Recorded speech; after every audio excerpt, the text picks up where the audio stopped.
আজকে আমি আপনাদের শীতকালে খুব প্রিয় একটি রেসিপি সবার কফি পাতা বাটা করে দেখাবো। এই যে দেখছেন ফুলকপিটা, এটা আমাদের ছাদে হয়েছে, আজকেই বাবা তুলে এনেছে, তাই ভাবলাম টাটকা পাতাগুলো দেখে যে আজকেই বাটা বানাই। প্রথমে পাতাগুলো ভালোভাবে ধুয়ে আমি কড়াইতে অল্প জল দিয়ে সেদ্ধ হতে দেবো। এবার সেদ্ধ হয়ে গেলে আমি একটা মিক্সিং জারে 2 কোয়া রসুন আর একটু কাঁচা লঙ্কা দিয়ে বেটে নিয়েছি। আপনারা যে যেমন ঝাল খাবেন সেই অনুযায়ী লঙ্কা দেবেন।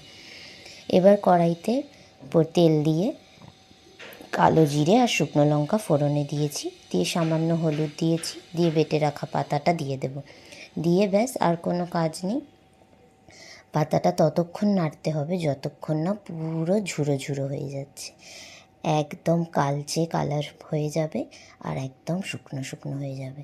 ওই পাতা বাটাটা দিয়ে আপনারা এই শীতকালে 1 থালা গরম ভাত খেয়ে নিতে পারবেন।